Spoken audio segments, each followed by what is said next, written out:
Isang mapayapang hapon Pilipinas. Ito po ang inyong balerina ng bayan, si Lisa Macuja Elizalde, na bumabati sa lahat ng nakikinig sa DZRH Radio at sa mga nanonood sa DZRH TV, lalo na sa ating mga kasamahang alagad ng sining at kultura sa buong bansa.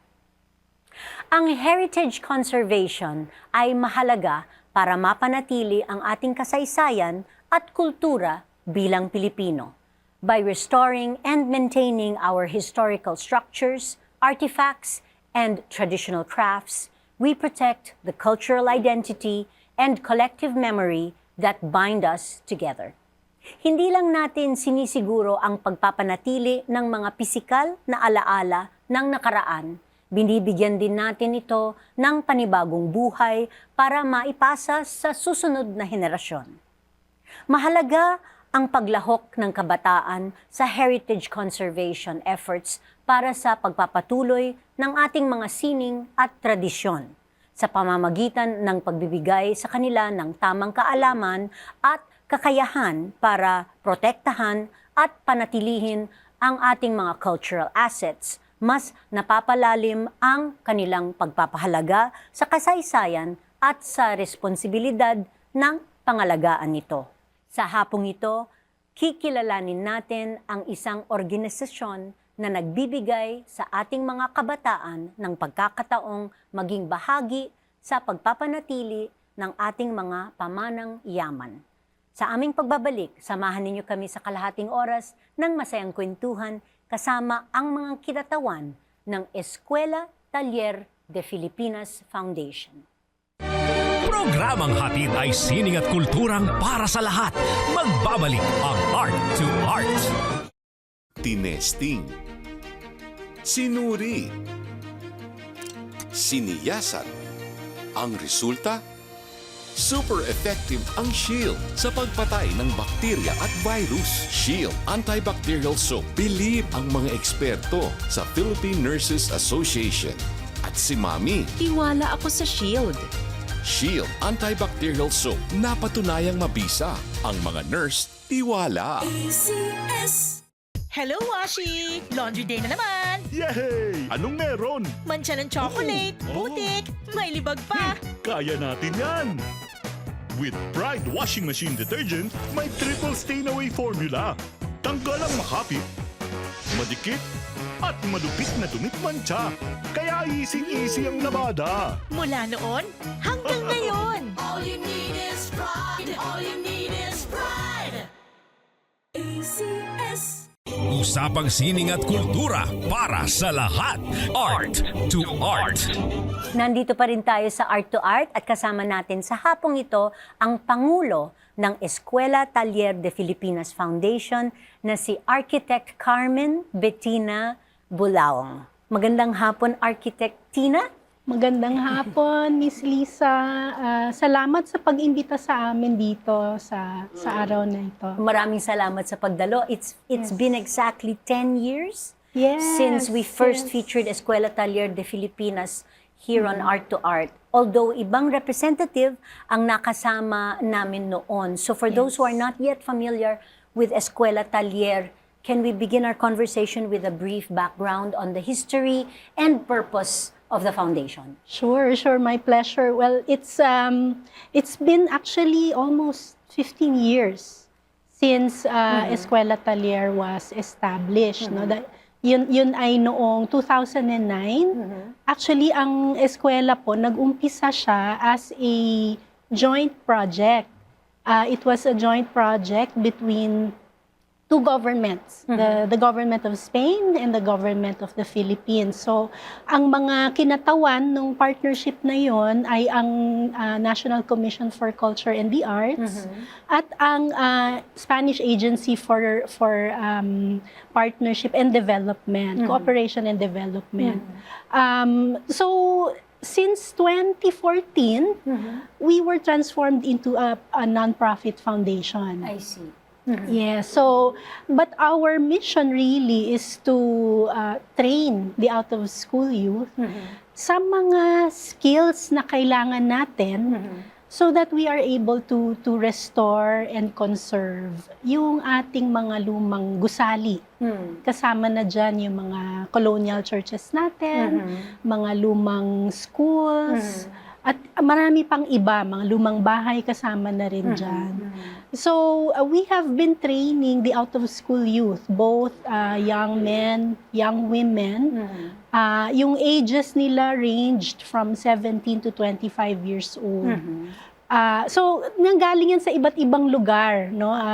Of course, dahil kami ay nasa Intramuros, ang nakukuha naming mga kabataan mostly nasa malalapit na lugar, no? Pero meron din kaming mga out of school youth na naturuan na galing Pampanga, galing Ifugao, iba-ibang rehiyon ng Pilipinas. Yon. So, ang approach namin, no, sa pag-train is by yung learning by doing na tinatawag, which means sinasabak namin kaagad sila sa mga proyekto para sila ay natututo habang on the job. I see. Yun po. So yun po yung history ng Eskwela Talier.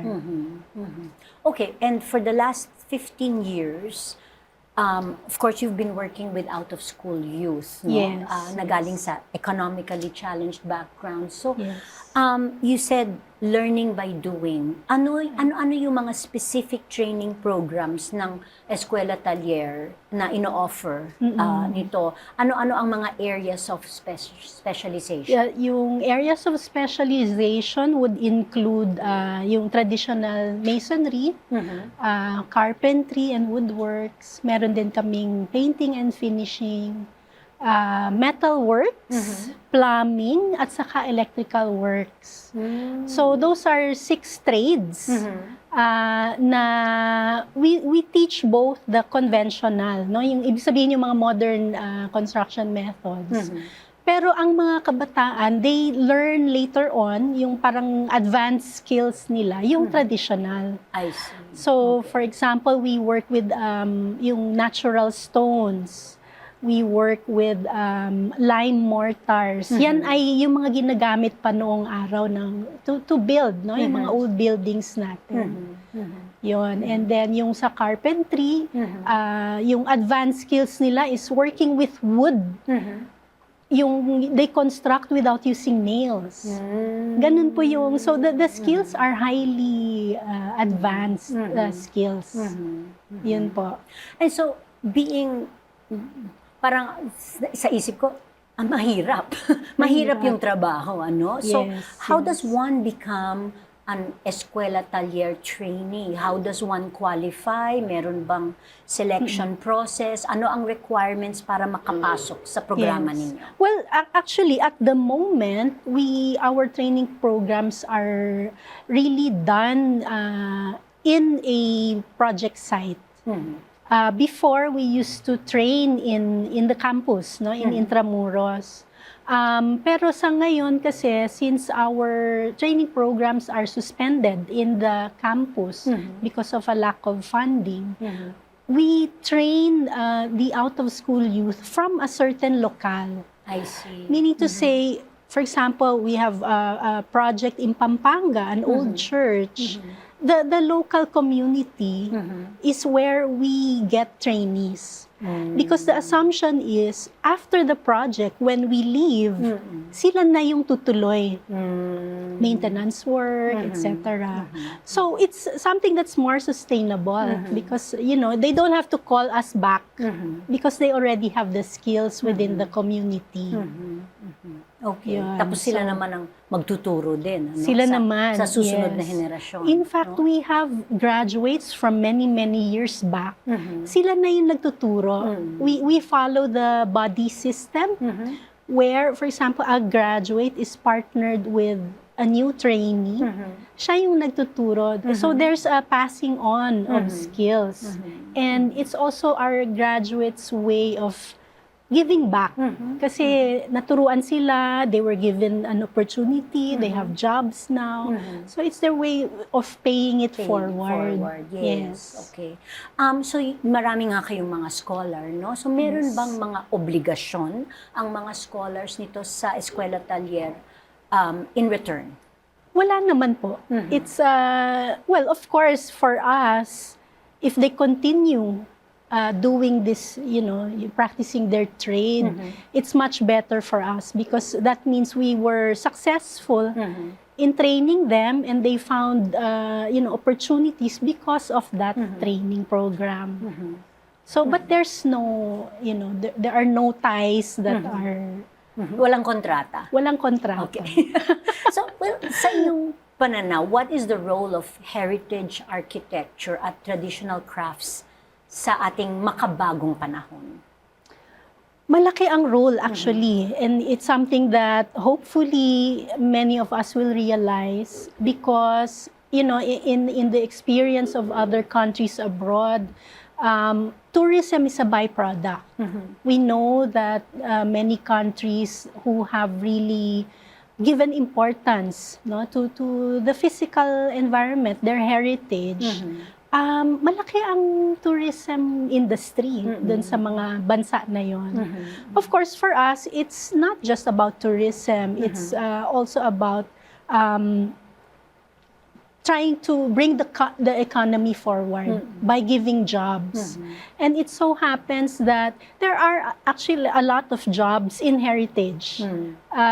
It's something that could be lucrative for the out-of-school youth in particular because there's a lack of skills in that area. So I think there's a lot of things to look forward to in terms of developing heritage as a practice, a custom, something that we are mainstreaming.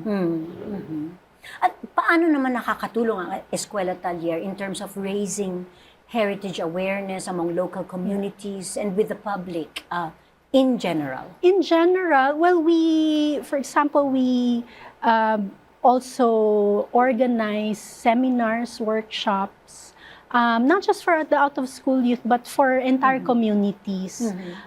Because we believe that, for example, the LGU, even the private owners of old houses, we need to be able to make them more aware of what is there in a community. You have your old churches, you have your old schools, the old houses.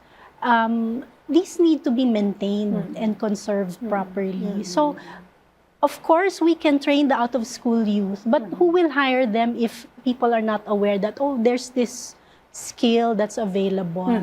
So, in raising awareness, we also give lectures. We even organize training programs on preventive conservation, especially in our country where we are #1 in the global index of, disaster-prone areas, etc. So, it's important for us really to preventively maintain, protect our old structures from natural hazards. Yes. Yeah. Wow, marami pa po tayong pag-uusapan kasama ang Pangulo ng Eskwela Talyer de Filipinas Foundation na si Architect Carmen Bulaong. Dito pa rin sa Art to Art, magbabalik po kami pagkatapos ng ilang paalala. Programang hatid ay sining at kulturang para sa lahat. Magbabalik ang Art to Art. Schedule ng mga inaabangang konsyerto. Update sa mga magagandang panoorin sa mga tanghalan at teatro. Narito na ang Art to Art Calendar.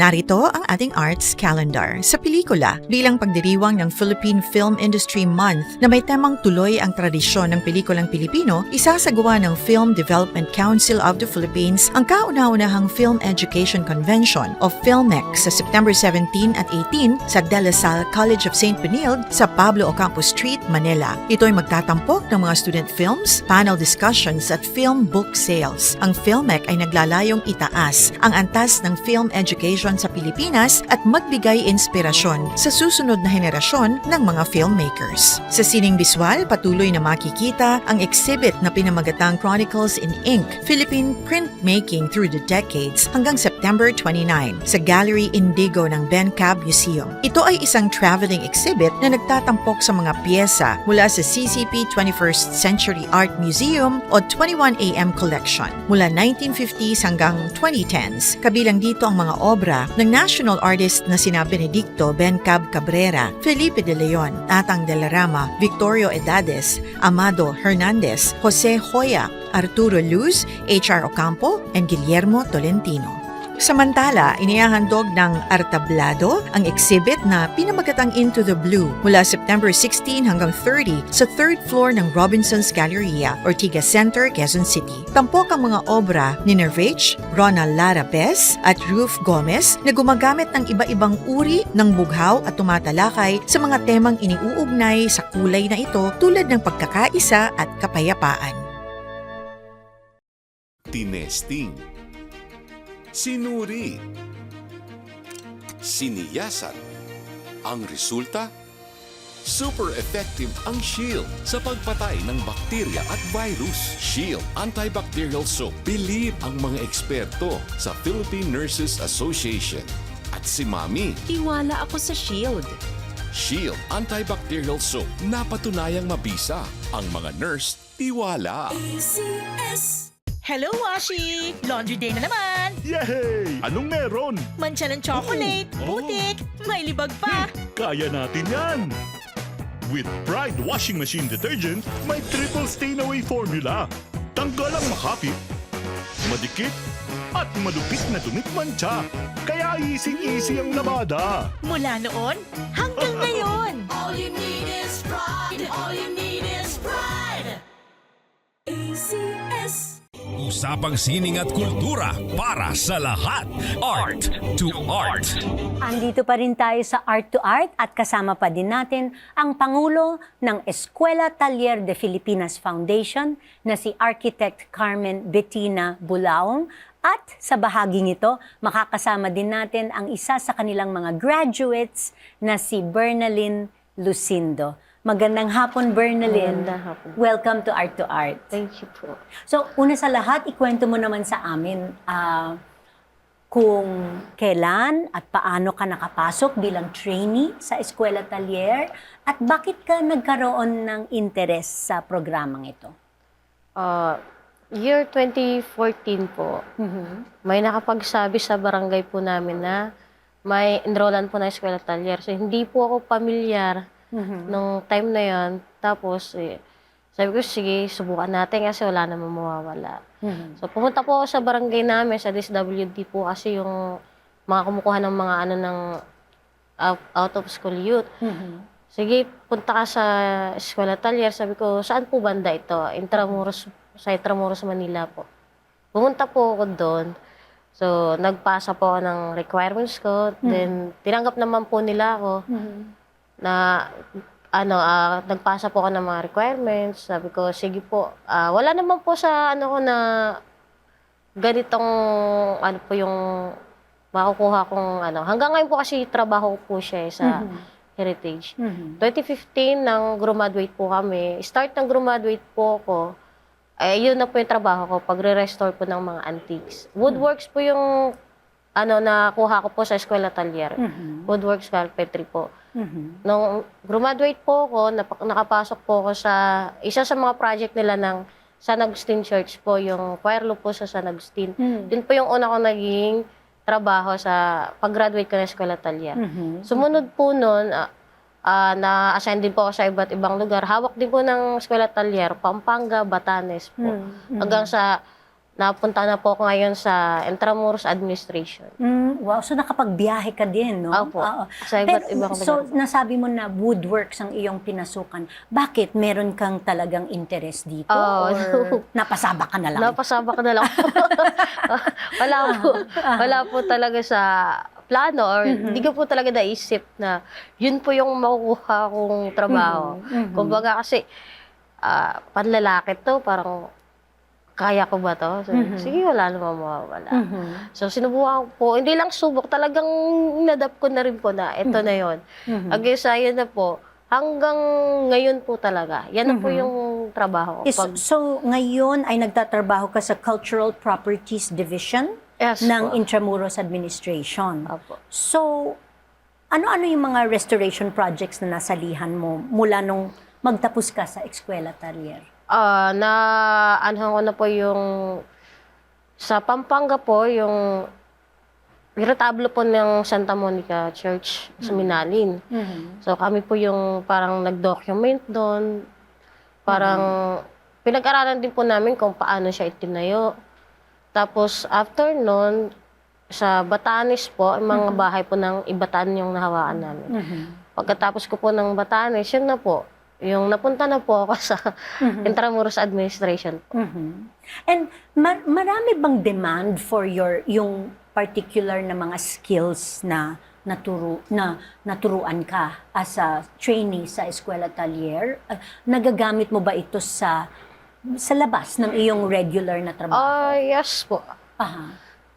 Yung sa akin po kasi, like, may online na tatawag sa akin bigla. Pwede bang, magpa-kontrata, magpagawa, kung restore po, or magpapagawa po sila sa akin isang buong urna. Sabi ko, sige po, depende na lang po sa, kumbaga pag-usapan kasi labas na po sa trabaho yun. Yun po yung nagiging, nagagamit ko naman po siya kapag, katulad po ng pandemic, kumbaga naging extra income ko po siya. Yun po yung naging source ko nung pandemic. May tatawag sa akin, pwede bang, magpagawa ng isang urna or frame. Sige po, pupunta po ako ng Eskwela Talier, kukontak po ako sa kanila kung pwede ko pong gamitin yung isang kwarto para magawa ko po yung project na yun. Yun po yung... At ginagawa mo ito pag may tumatawag. What yes. about pag walang tumatawag pero naisip mo lang may idea kang gumawa ng isang obra? Nagagawa mo din ba yun? yung nagagawa ko naman po, pero pag... So, original work ito by Yes po. Bernalyn. Opo. Yeah? Oo. Pag may naiisip lang pong gawin, pero kadalasan po kasi, pahinga na lang. Pagkatapos ng maghapon sa isang linggo, pahinga na lang po ng 2 days. Tapos sabak po ulit kina Monday. Aha. Para may lakas po ulit sa trabaho. Siyempre naman. Okay. Architect Tina, bukod sa training, Eskwela Talier also offers various services like building condition surveys, conservation management plans, supervision of conservation works. So gaano kahalaga ang mga serbisyong ito at bakit dapat ipaubaya ang mga ito sa mga profesional? Actually, it's a specialized skill, no? What we do when we say we assess a building, we document. Kasi parang ito yung pananaliksik na kailangan para maintindihan.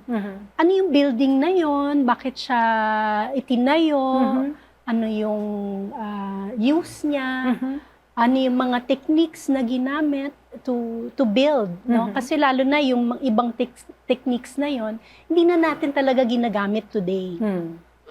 So, yung pananaliksik na yon, yun yung nabanggit nyo kanina na building condition survey, documentation. Yun actually yung one of the first steps no, that we need to do before we can properly conserve.